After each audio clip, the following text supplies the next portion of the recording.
Olá, pessoal. Espero que todos estejam bem. Na aula de hoje a gente vai estudar inquérito policial, artigo 6º e 7º do CPP, que trata das providências, também conhecida como diligências investigatórias ou investigativas. Vamos lá? Então, vou colocar aqui para apresentar minha tela, vou passar o slide para vocês.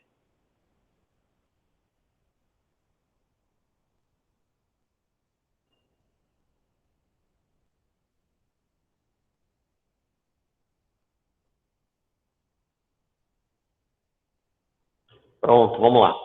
Então, diligências investigatórias. Quando a gente fala em diligências investigatórias, a primeira coisa que a gente tem que lembrar é a respeito da característica da discricionariedade do inquérito policial. Então, essas diligências envolvem um conjunto de atividades que a autoridade policial pode tomar, pode realizar no curso do inquérito, sempre lembrando, e por isso eu levantei essa característica de discricionariedade, que o delegado tem a liberdade de atuação nos limites da lei para conduzir o inquérito como ele melhor entender, né, de acordo com as suas linhas de investigação. Então, a gente vai ler uma série de diligências que podem ser feitas, mas não é um rol exaustivo, tá? É um rol exemplificativo. Essas diligências estão lá no artigo 6º e 7º, e é isso que eu digo. Apresenta uma série de providências que irão pautar a atividade policial em rol não exaustivo, sendo alguma delas de caráter obrigatório e outras realizadas de acordo com a pertinência de cada caso. Então, como vai ser a dinâmica da aula? Eu vou ler o artigo 6º e 7º por inteiro, depois eu vou vir fazendo comentários em cima dos incisos mais importantes. Então, eu vou abrir lá no CPP. Então, vamos lá. Abram aí o CPP, caso as letras estejam pequenas, e acompanhem comigo. Logo que tiver conhecimento da prática da infração penal, a autoridade policial deverá dirigir-se ao local, providenciando-se para que não se altere o estado e conservação das coisas, até a chegada dos peritos criminais. Apreender os objetos que tiverem relação com o fato, após liberados os peritos criminais. Colher todas as provas que servirem para o esclarecimento do fato e suas circunstâncias. 4. Ouvir o ofendido. Ouvir o indiciado, com observância no que for aplicável do disposto no capítulo 3º do título 7 deste livro, devendo o respectivo termo ser assinado por 2 testemunhas que lhe ouvirem a leitura. 6. Proceder ao reconhecimento de pessoas e coisas e a acariações. 7. Determinar, se for o caso, que se proceda ao exame de corpo de delito e quaisquer outras experiências. 8. Ordenar a identificação do indiciado pelo processo datiloscópico, se possível, e fazer juntar aos autos sua folha de antecedentes. 9. Averiguar a vida pregressa do indiciado sob o ponto de vista individual, familiar e social, sua condição econômica, sua atitude e estado de ânimo antes e depois do crime e durante ele e quaisquer outros elementos que contribuem para a apreciação de seu temperamento e caráter. 10. Recolher informações sobre a existência de filhos, respectivas idades e se possuem alguma deficiência, e o nome e contato de eventual responsável pelo cuidado dos filhos indicado pela pessoa presa. Artigo 7º. Para verificar a possibilidade de haver infração sido praticada de determinado modo, a autoridade policial poderá proceder à reprodução simulada dos fatos, desde que esta não contrarie a moralidade ou a ordem. Ótimo, gente. Então, vou começar pelo artigo 6º, fazendo alguns comentários. Tem alguns aqui que são autoexplicativos, tá ok? Só algumas observações antes de voltar para os slides. Por exemplo, quando lá no artigo 6º, inciso 3º, fala de colher todas as provas, a gente sabe, já estudamos isso, que o que se colhe na fase de inquérito policial, em regra, são elementos informativos. Então, somente quando envolve oralidade, o motivo de uma testemunha, aquilo lá é um elemento informativo. A ideia de prova em inquérito policial, em regra, é afastada. A prova é aquela produzida em contraditório durante o processo. E a exceção são as provas periciais, aquelas provas antecipadas, tá bom? Outra coisa que é interessante aqui que vocês podem perguntar, proceder ao reconhecimento de pessoas e coisas e acariações. Isso é uma espécie, né, de prova que a gente, nesse ponto, é uma espécie de elemento informativo, que ela é bem estudada como funciona quando vocês estudam teoria geral da prova, tá lá no Direito Processual Penal 2. exame de corpo de delito idem, vocês estudam em Direito Processual Penal 2. Então, vamos lá. Tem alguns incisos que eu acho importante fazer observações, começando pelo inciso 1º do artigo 6º, que é o que fala da preservação do local do crime. Gente, a ideia de preservação é porque, em regra, um crime deixa vestígios, né? O corpo de delito é o chamado conjunto de vestígios deixados pelo crime. Por que é necessária a preservação do local do crime? Só com a preservação do local do crime que os peritos irão lá chegar e trabalhar e demonstrar com a maior proximidade, a maior fidedignidade, como foram algumas circunstâncias envolvendo aquele crime, como, por exemplo, o disparo, de onde ele ocorreu. Se tiver algum tipo de alteração no local do crime, isso vai dificultar a realização da perícia. Então, cabe à autoridade policial preservar o local do crime para a chegada dos peritos. Esse é o significado desse inciso 1º. Então, isso que a gente coloca aí, visa preservar os vestígios deixados pela infração penal. Existe uma situação específica, que não tem no inciso, que eu trago aqui para vocês, que é uma lei 5.970/73, que ela envolve as questões de acidente de trânsito. Lá no seu artigo 1º, ela permite a remoção de pessoas ou veículos da via pública, independente da chegada do perito, com o objetivo de pronto e imediato socorro, além de fazer fluir o trânsito. Então, essa é uma observação interessante. Então, em regra, a autoridade policial deve preservar o local do crime para a chegada do perito. Mas, no caso de acidente de trânsito, só admite-se uma exceção, que é a mudança, alteração do local do crime. No caso aqui, especificamente, seria na alteração do local do acidente de trânsito, para que pessoas que estejam acidentadas possam ser levadas ao hospital e para que possa fluir o trânsito e não fique tudo congestionado em razão do acidente. Beleza? Então, esse inciso 1º é uma primeira observação. O inciso 4º. O inciso 4º, gente, só para a gente lembrar, tem uma observação sobre ele, envolve a figura de ouvir o ofendido. É o chamado interrogatório policial. O que é interessante observar a respeito do inciso 4º? O interessante é o seguinte, gente, é sabido que a gente já conversou que o contraditório não se aplica na fase de inquérito policial. Mas eu chamei a atenção para vocês a respeito da ampla defesa, o direito de defesa na fase de inquérito policial. Ela é uma realidade. Em relação a ela, imagina o seguinte cenário: o advogado, o delegado vai ouvir em sede policial a pessoa que está sendo investigada, e essa pessoa que está sendo investigada fala: não, mas eu gostaria de ser ouvido perante o meu advogado. Imagina o delegado dizer: não, mas aqui não tem essa obrigação, aqui é inquérito, advogado ser constituído lá no processo. Mas, opa, se aquele investigado, ainda que seja na fase pré-processual, manifestou o direito de ser ouvido com o advogado, em respeito ao princípio da ampla defesa, ele tem esse direito e configura crime o delegado de polícia impedir isso. O exemplo que eu dei foi claro. Realidade diferente será se aquele investigado dizer: não, eu não tenho advogado, tudo bem para mim ser ouvido sem ele. Não vai ter vício nenhum nesse inquérito. Mas se ele dizer: eu quero ser ouvido junto com o meu advogado, aí o delegado tem que respeitar isso. Inclusive, hoje configura-se crime impedir tal cenário. Então, vamos ler lá no Lei de Abuso de Autoridade, o artigo 15, parágrafo único, inciso 2º. Estou com essa lei aqui aberta. Vamos lá. Então, a lei o artigo 15 caput trata de constranger a depor sob ameaça de prisão, etc., uma pena de detenção de 1 a 4 anos. E o parágrafo único diz: incorre na mesma pena quem prossegue com interrogatório da pessoa que tenha optado por ser assistida por advogado ou defensor público sem a presença de seu patrono. O que quer dizer? Então, comete este crime previsto com pena de detenção de 1 a 4 anos, o delegado de polícia que insiste em ouvir o sujeito que manifestou que só quer ser ouvido com a presença de seu advogado. Essa dica aí é importante. Tomem cuidado, vocês aí que são os concurseiros da vida, a respeito dessa dispensabilidade, dessa dispensa do advogado na fase de inquérito. Se o investigado quer ser ouvido perante a presença do seu advogado, ele tem esse direito. Beleza? Ótimo. Por fim, a gente chega no inciso que, creio eu, é o mais importante a respeito dessas diligências investigatórias que envolvem identificação criminal. A autoridade policial, né, segundo o artigo 6º, pode realizar a identificação datiloscópica. O que é a identificação datiloscópica, gente? É a digital, é colher as digitais do sujeito. Mas esse tema envolve o que a gente chama de identificação criminal. E hoje, na atual legislação brasileira, a identificação datiloscópica não é a única forma de identificar criminalmente alguém.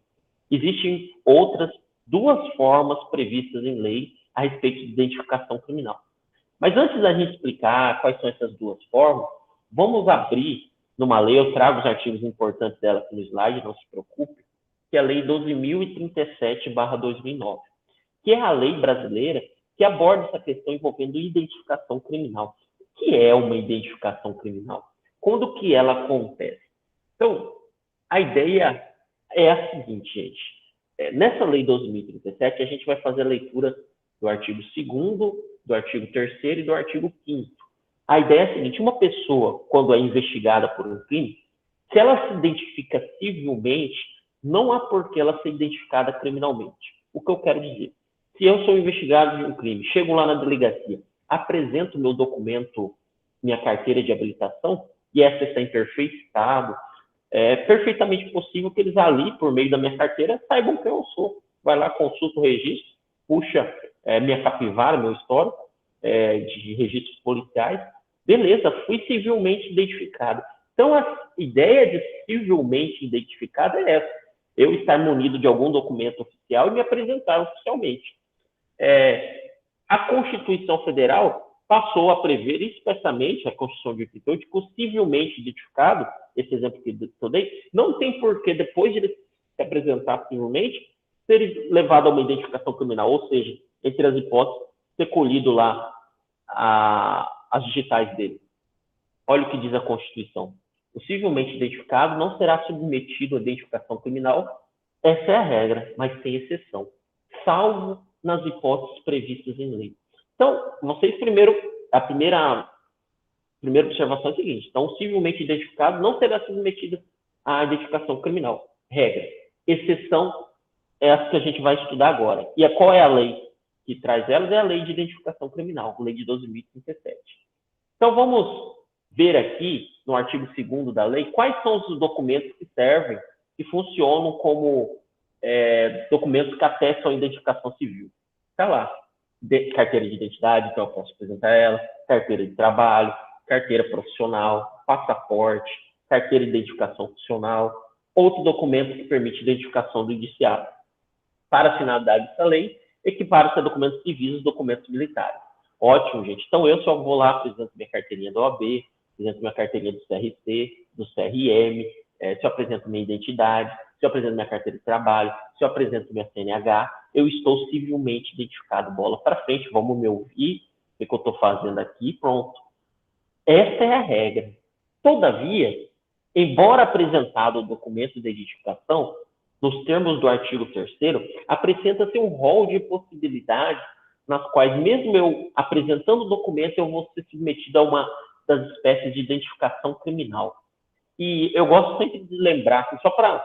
tem outras hipóteses, mas só para aclarar, é se eu apresentar um documento lá da minha CNH com a minha foto rasurada, documento rasurado, ou se eu apresento meu RG e está lá, eu só tenho esse documento, não tenho carteira de habilitação, nada, e o meu RG está lá, minha foto com 7 anos de idade, eu 33 anos, apresento minha foto com 7 anos de idade. E aí? É complicado. Então, são ideias, e melhor dizendo, são exemplos que podem aclarar vocês hipóteses na qual eu vou na delegacia, apresento documento civil, mas esse documento civil é insuficiente, então vamos ter que me identificar criminalmente. Então, quais são, assim, listando agora para valer as hipóteses quando poderá ocorrer a identificação criminal? 1. Se o documento apresentar rasura ou tiver indício de falsificação. 2. O documento apresentado for insuficiente para identificar cabalmente o indiciado. 3. O indiciado portar documentos de identidade distintos com informações conflitantes.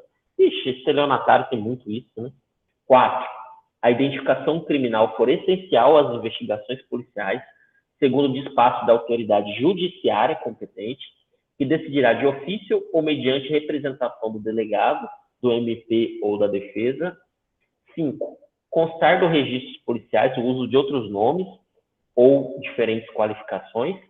6. O estado de conservação ou a distância temporal ou da localidade da expedição do documento apresentado que impossibilite a completa identificação dos caracteres essenciais.